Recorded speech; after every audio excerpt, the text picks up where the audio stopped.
আপুনি জানেনে তেঁতেলী খালে শৰীৰৰ কোনটো বেমাৰ ভাল হয়?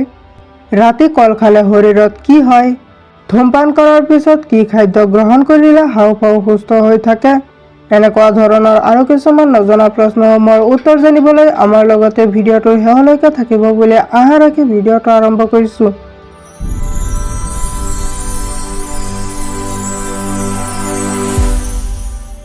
আজিৰ প্ৰথম প্ৰশ্নটো হৈছে, কোনটো প্ৰাণীৰ মাংস খালে পেশীৰ দুৰ্বলতা নাইকিয়া হৈ যায়?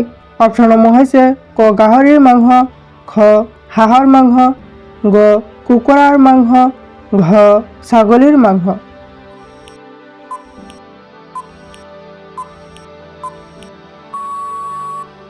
ইয়াৰ ভিতৰত শুদ্ধ উত্তৰটো হ'ব অপশ্যন গ কুকুৰাৰ মাংস। কুকুৰাৰ মাংস খালে পেশীৰ দুৰ্বলতা নাইকিয়া হৈ যায়।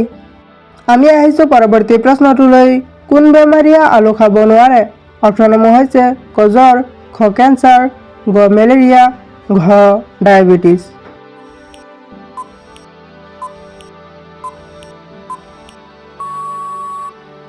ইয়াৰ ভিতৰত শুদ্ধ উত্তৰটো হ'ব অপশ্যন ঘ ডায়েবেটিছ।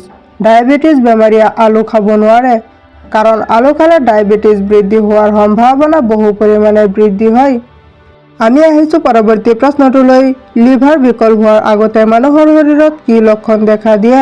অপশ্যনসমূহ হৈছে ক নখ বগা হোৱা, খ জণ্ডিছ, গ খজুৱতি হোৱা, ঘ প্ৰস্ৰাৱত গোন্ধ।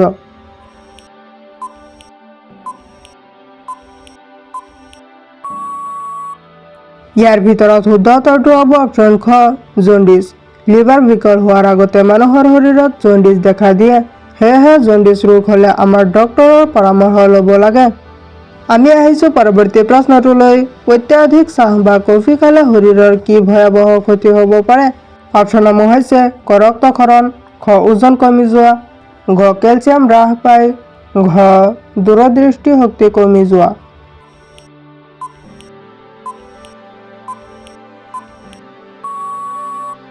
ইয়াৰ ভিতৰত শুদ্ধ উত্তৰটো হ'ব অপশ্যন গ কেলচিয়াম হ্ৰাস পায়। অত্যাধিক চাহ বা কফি খালে কেলচিয়াম হ্ৰাস পায়। আমি আহিছোঁ পৰৱৰ্তী প্ৰশ্নটোলৈ। দৈৰ লগত কি ব্যৱহাৰ কৰিলে মুখত ব্ৰণ নহয়? অপশ্যনসমূহ হৈছে ক মিঠাতেল, খ নাৰিকল তেল, গ আদাৰ ৰস, ঘ মৌ।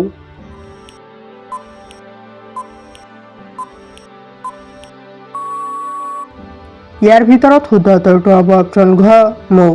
দৈৰ লগত মৌ ব্যৱহাৰ কৰিলে মুখত ব্ৰণ নহয়। আমি আহিছোঁ পৰৱৰ্তী প্ৰশ্নটোলৈ।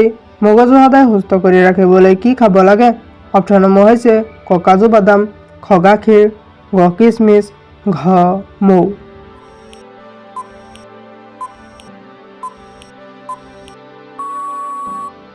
ইয়াৰ ভিতৰত শুদ্ধ উত্তৰটো হ'ব অপশ্যন ক কাজু বাদাম। মগজু সদায় সুস্থ কৰি ৰাখিবলৈ কাজু বাদাম খাব লাগে। আমি আহিছোঁ পৰৱৰ্তী প্ৰশ্নটোলৈ। তেঁতেলী খালে শৰীৰৰ কোনটো বেমাৰ ভাল হয়? অপশ্যনসমূহ হৈছে ক হাঁপানি, খ কিডনীৰ, গ কোষ্ঠকাঠিন্য, ঘ হাৰ্টৰ।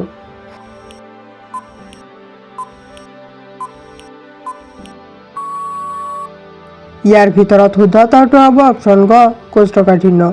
তেঁতেলী খালে শৰীৰৰ কোষ্ঠকাঠিন্য বেমাৰ ভাল হয়। আমি আহিছোঁ পৰৱৰ্তী প্ৰশ্নটোলৈ। ভিটামিন B6ৰ অভাৱ হ'লে কি হয়? অপশ্যনসমূহ হৈছে ক মূৰৰ বিষ হয়, খ ৰক্তহীনতা, গ জ্বৰ হয়, ঘ কঁকালৰ বিষ হয়।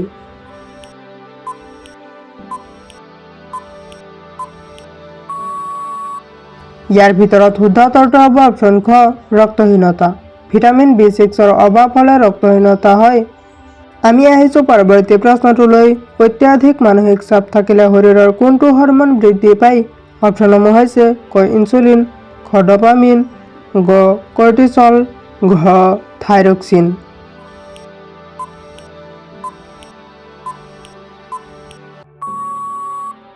ইয়াৰ ভিতৰত শুদ্ধ উত্তৰটো হ'ব অপশ্যন গ কৰ্টিচল।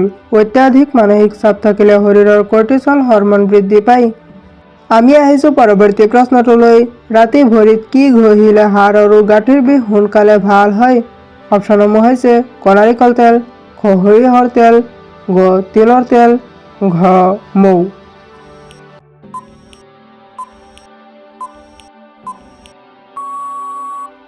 ইয়াৰ ভিতৰত শুদ্ধ উত্তৰটো হ'ব অপশ্যন খ আৰু গ সৰিয়হৰ তেল আৰু তিলৰ তেল। ৰাতি ভৰিত সৰিয়হৰ তেল আৰু তিলৰ তেল ঘঁহিলে হাড় আৰু গাঁঠিৰ বিষ সোনকালে ভাল হয়। আমি আহিছোঁ পৰৱৰ্তী প্ৰশ্নটোলৈ। টোপনি অহাৰ আগতে মুখত কোনটো তেল লগালে মুখ দ্ৰুত সুন্দৰ হয়? অপশ্যনসমূহ হৈছে ক সৰিয়হৰ তেল, খ নাৰিকল তেল, গ বাদাম তেল, ঘ অলিভ অইল।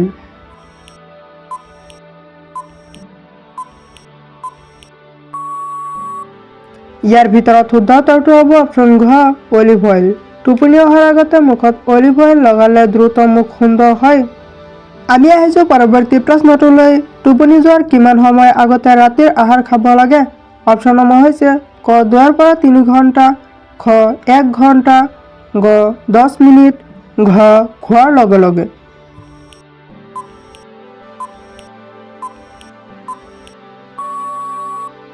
ইয়াৰ ভিতৰত শুদ্ধ উত্তৰটো হ'ব অপশ্যন ক 2 পৰা 3 ঘণ্টা। টোপনি যোৱাৰ 2 পৰা 3 ঘণ্টা আগতে ৰাতিৰ আহাৰ খাব লাগে। আমি আহিছোঁ পৰৱৰ্তী প্ৰশ্নটোলৈ। দৈৰ লগতে কি মিহলাই খোৱাটো মানুহৰ স্বাস্থ্যৰ বাবে ক্ষতিকাৰক? অপশ্যনসমূহ হৈছে ক কল, খ গুড়, গ মাছ, ঘ মৌ।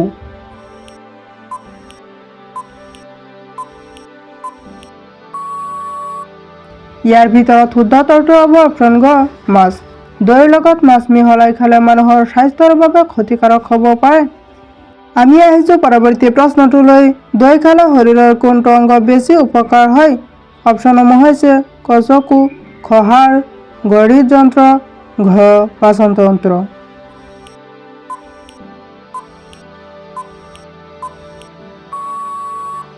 ইয়াৰ ভিতৰত শুদ্ধ উত্তৰটো হ'ব অপশ্যন ঘ পাচনতন্ত্ৰ। দৈ খালে শৰীৰৰ পাচনতন্ত্ৰ বেছি উপকাৰ হয়। আমি আহিছোঁ পৰৱৰ্তী প্ৰশ্নটোলৈ। ৰাতি কল খালে শৰীৰত কি হয়? অপশ্যনসমূহ হৈছে ক ৰক্তচাপ নিয়ন্ত্ৰণ, খ জ্বৰ কমে, গ দাঁত শক্তিশালী হয়, ঘ চকু ভাল হয়।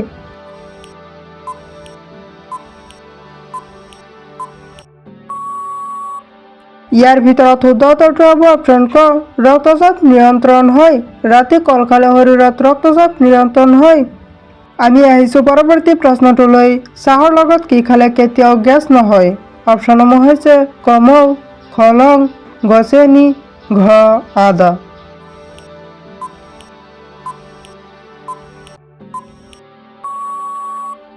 ইয়াৰ ভিতৰত শুদ্ধ উত্তৰটো হ'ব অপশ্যন ঘ আদা।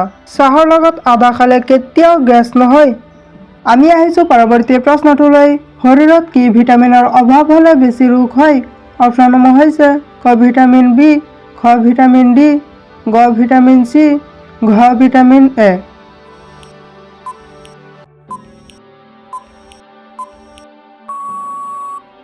ইয়াৰ ভিতৰত শুদ্ধ উত্তৰটো হ'ব অপশ্যন খ ভিটামিন ডি। শৰীৰত ভিটামিন ডিৰ অভাৱ হ'লে বেছি ৰোগ হয়। আমি আহিছোঁ পৰৱৰ্তী প্ৰশ্নটোলৈ। নেমুৰ লগত কি খালে কেতিয়াও যকৃতৰ ৰোগ নহয়? অপশ্যনসমূহ হৈছে ক মৌ, খ লং, গ নিমখ, ঘ খেজুৰৰ গুড়।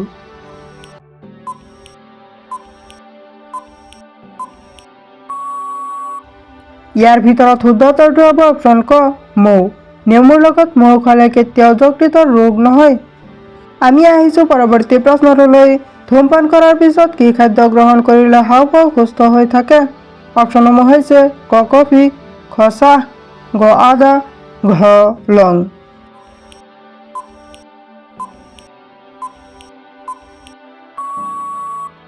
ইয়াৰ ভিতৰত শুদ্ধ উত্তৰটো হ'ব অপশ্যন গ আদা। ধূমপান কৰাৰ পিছত আদা খালে হাঁওফাঁও সুস্থ হৈ থাকে। আজিৰ একেবাৰে শেষৰ প্ৰশ্নটো হৈছে সোনকালে ওজন বৃদ্ধি কৰিবলৈ ৰাতিপুৱা খালী পেটত কি খাব পাৰি? অপশ্যনসমূহ হৈছে ক কিচমিচ, খ গাখীৰ, গ চাহ, ঘ মৌ।